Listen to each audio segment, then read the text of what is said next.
Hi, I'm Dr. Sharon Saline. Thanks so much for joining me for our Tuesday Tips at 2. Today we're going to talk about time management, a subject near and dear to my own heart. Many people with ADHD and many people without ADHD struggle with managing their time. We can be late, overdue on deadlines, miss alarms. A whole host of things can happen that interfere with our ability to arrive at places when we're supposed to get there, or finish projects when they need to be turned in. And this can lead to feeling bad about ourselves. We can be anxious, we can have shame, we can feel guilty. There's a whole host of other negative consequences too, like maybe you could lose your job. So one of the ways that can spur you to change the way that you deal with time is to avoid these types of negative feelings. And I'm talking about this today because I myself have struggled with managing time. I'm always sure that I can squeeze more into a particular period of time that's actually available. And then I end up running late. It's often very confusing to me how that happened. So problems with time management really involve two things. The first thing is overestimating your ability to do something. So for me, I overestimate how much I can get done in a period of time because I underestimate how long it's going to take me to do something. So those two things, overestimating and underestimating, lead to challenges with time management. Another problem with managing time is that people often think about trying to do things in a forward motion.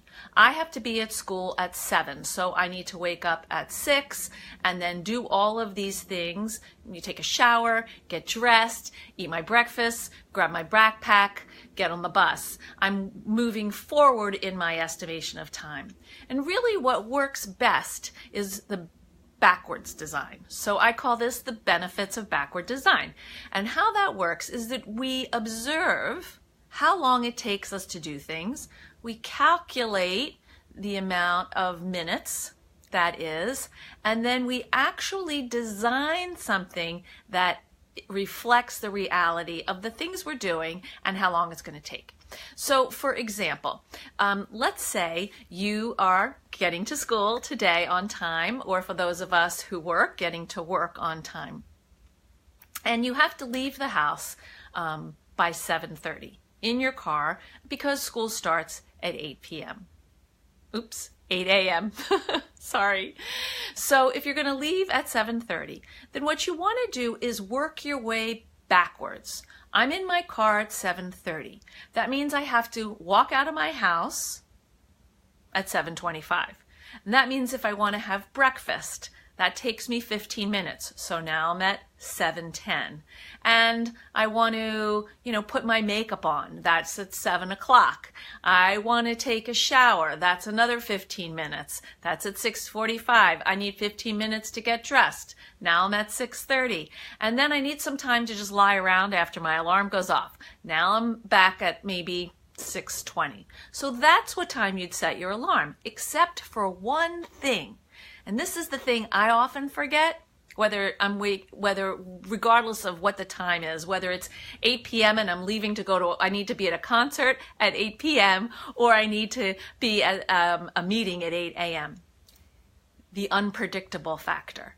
Because what we don't know is what might happen that could delay our beautifully laid out plan. So we have to add in an extra 10 minutes just in case, because that rushing around that happens in the morning as you're trying to get out the door lays a layer of stress onto your day that starts it off in a negative way. So we can apply this also to other things like getting to a doctor's appointment. My doctor's appointment's in the next town. On a good day, it takes me 20 minutes to get there. On a bad day, it takes me 30 minutes to get there. I want to arrive and check in. That's another 10 minutes. So I have to allow for about 45 minutes before my appointment to get there on time. One of the challenges is essentially being able to stop what you're doing and follow through on your plan. And we'll talk about how to do that at another time. Mainly to get yourself going in a good time management pattern is to start with backwards design. Evaluate how long things really take you, and then start with the time you want to arrive or be somewhere and subtract your way all to figure out what your beginning time is.